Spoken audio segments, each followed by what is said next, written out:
नमस्कार, रेणुकाज किचनमध्ये आज आपण झटपट कुरकुरीत चकली बघणार आहोत। अगदी घरात असलेल्या साहित्यांपासून दिसायला तर सुंदर दिसतेच आहे, कुरकुरीतही खूप झालेली आहे।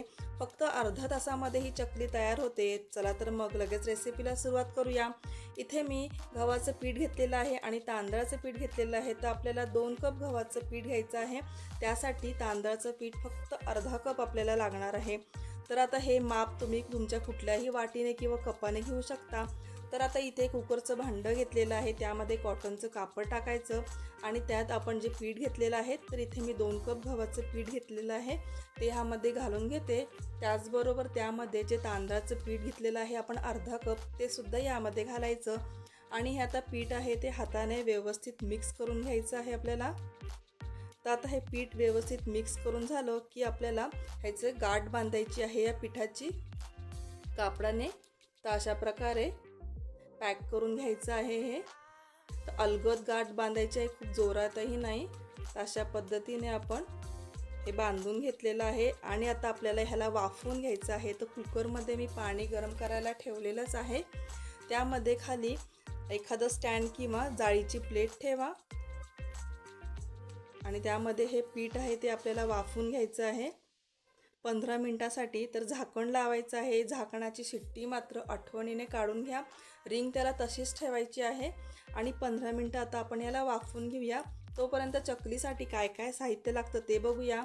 तिखट घेतलेला आहे 1 चमचा, ओवा अर्धा चमचा, हळद पाव चमचा घ्यायची आहे, धने जिरेची पावडर 1 ते 1.5 चमचे घ्यायची, तीळ मात्र जास्त 2 चमचे घेतलेले आहे, चवीनुसार मीठ घ्यायचं आहे। आता इथे 15 मिनिटं झालेली आहेत, पीठ आपलं छान वाफून निघालेलं आहे। गॅस बंद करायचा आणि हे भांडं आहे ते आपण बाहेर काढून घेऊया। अगदी 2 ते 3 मिनिटांमध्ये लगेचच थंड होतं। आता ह्या कापडाची गाठ सोडून आपण हे पीठ आहे ते सगळं मोकळं करून घ्यायचं आहे। तर पीठ आहे हे आपलं असं घट्ट तयार होतं आणि हे अशाच प्रकारे पीठ तयार व्हायला पाहिजे। तर ते असं चमच्याने किंवा बत्त्याने फोडून आता आपल्याला ह्याचं पीठ मोकळं करून घ्यायचं आहे, कारण की ह्या पिठाचे असे खडे झालेले आहेत। बघू शकता तुम्ही, तुम्हाला हाताने दाखवते, पीठ असं हाताने दाबलं की मोकळं होतं। त्यामुळे आपण आता हे चमच्याने किंवा अशा बत्त्याने अशा प्रकारे फोडून सगळं पीठ आता आपल्याला याचं मोकळं करून घ्यायचं आहे। त्यानंतर हे पीठ आपल्याला चाळून घ्यायचं आहे। तर आता आपण पीठ चाळून घेऊया। चाळताना सुद्धा ह्यामध्ये जे खडे आहेत ते येतातच, तर चमच्याने मोडत आपल्याला हे पीठ अशा प्रकारे चाळून घ्यायचं आहे। तुम्हाला दिसतच असेल पिठामध्ये हे पिठाचे खडे तसेच आहेत काय काय छोटे छोटे। तर ते मध्ये चमच्याने त्याला दाबून घ्यायचं आणि हे सर्व पीठ व्यवस्थित चाळून घ्यायचं आहे।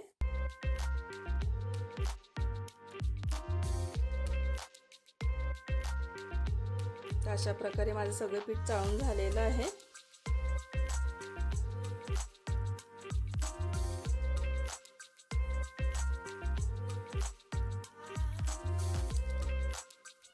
तर आता ह्यामध्ये आपण मसाले घालूया। तर सुरुवातीला इथे मी ओवा घेतलेला आहे अर्धा चमचा, तो असा हातावर चोळून मग घालूया। धने जिरेची पावडर, हळद घेतलेली आहे ती घालूया। तिखट लाल तिखट तुमच्या आवडीनुसार कमी जास्त करू शकता। तीळ घालायची, चवीनुसार मीठ घालायचं, तीळ मात्र भरपूर घालायची। आता हे सर्व कोरडे जे आहेत जिन्नस मसाले ह्याच्यामध्ये चमच्याने असे मिक्स करून घेऊया आणि आता आपण पीठ मळून घेणार आहोत। तर पीठ मळताना आपल्याला पाणी हे कोमटच घ्यायचं आहे, कारण की आपण पीठ वाफवून घेतलेलं आहे। त्यामुळे थंड पाणी न घेता इथे थोडंसं कोमट पाणी घ्यायचं आणि पीठ मळून घ्यायचं आहे। मळतानाच तुम्हाला हाताला पीठ जाणवेल, अगदी असं मऊसूत असं पीठ आपलं तयार झालेलं आहे। अगदी हलकं फुलकं असं पीठ तयार होतं वाफवून घेतल्यामुळे आणि मग चकली ही तेवढीच कुरकुरीत तयार होते। पीठ मळताना आता आपल्याला इथे घट्ट पीठ मळायचं आहे, अजिबात इथे पातळ पीठ करायचं नाहीये, म्हणजे चकलीला छान काटे येतात। तर इथे तुम्ही बघू शकता पीठ आपलं घट्टसर असं पीठ मळून झालेलं आहे। 10 ते 15 मिनिटासाठी त्याला बाजूला ठेवून देऊया। तोपर्यंत आपला सोऱ्या तयार करून घेऊया। त्याला चकलीची प्लेट लावलेली आहे आणि आता आपण पीठ घेऊया, सोऱ्यामध्ये बसतं तेवढं पीठ घ्यायचं आहे काढून आणि ते थोडंसं मळून घ्यायचं आहे। जर तुम्हाला इथे खूपच घट्ट वाटत असेल पीठ तर थोडासा पाण्याचा हात लावा, अन्यथा नाही लावला तरी चालेल। सोऱ्यामध्ये बसेल तसं पिठाला आपण आकार देऊन घ्यायचा आहे आणि थोडंसं मळून घ्यायचं आहे। तर जेवढं तुम्ही पीठ मळून घेताल तेवढी आपली चकली करताना अजिबात तुटत नाही। तर आता आपण सोऱ्यामध्ये पीठ भरूया आणि वरनं त्याचं झाकण लावूया आणि चकली पाडायला घेऊया। आता तर इथे मी सुरुवातीला एक छोटी प्लेट घेतलेली आहे, त्यावर चकली पाडून घेत आहे। सुरुवातीला जो आतला त्याचा जो गोल राऊंड आहे तो असा हाताने दाबून घ्यायचा आणि मग त्याच्या अवतीभोवती चकली पाडून घ्यायची, म्हणजे चकली एकसारखी तयार होते आणि दिसायलाही सुंदर दिसते। काटे तुम्ही बघू शकता चकलीला किती सुंदर काटे आलेले आहेत। तर असं छोट्या प्लेटवर केलं की एकसारख्या चकल्या तयार होतात आणि आपल्याला उचलून तेलात टाकायलाही सोपी जाते। नाहीतर तुम्ही अशा मोठ्या प्लेटीवर एक साथ 3 ते 4 सुद्धा चकले बनवू शकता। शेवटचं टोक आहे ते दाबून घ्यायचं, म्हणजे तेलात टाकल्यावर चकली सुटत नाही आणि आतलं जे गोल राऊंड आहे तो दाबून घेतला तर चकली एकसारख्या सगळ्या तयार होतात। बघू शकता पीठही कुठेही चकलीचं पीठ आहे ते आपलं तुटत नाहीये। एकसारख्या सुंदर अशा चकल्या तयार होतात। ते काटेही सुबक आलेले आहेत आणि रंगही सुंदर आलेला आहे। तर इथे मी 4 ते 5 चकल्या बनवून घेतलेल्या आहेत।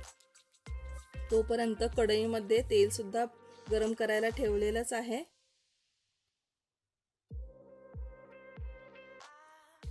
तर आता सुरुवातीला थोडासा गोळा पिठाचा यामध्ये टाकायचा, तो वरती लगेच आला म्हणजे आपलं व्यवस्थित तेल तापलेलं आहे। आता यामध्ये आपण बसतील तेवढ्या चकल्या सोडूया। तर इथे मी 3च चकल्या टाकलेल्या आहेत। तर लगेच आता ह्याला चमचा लावायचा नाहीये।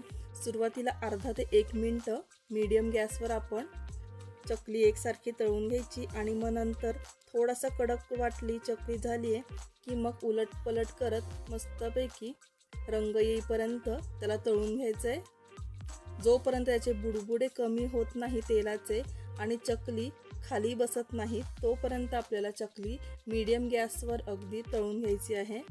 तर तुम्ही बघू शकता चकली हळूहळू खाली बसायला सुरुवात झालेली आहे आणि त्याचे बुडबुडेही कमी झालेले आहेत। तर आता आपण चकली काढून घेऊया। अशाच प्रकारे सगळ्या चकल्या आपल्याला तळून घ्यायच्या आहेत।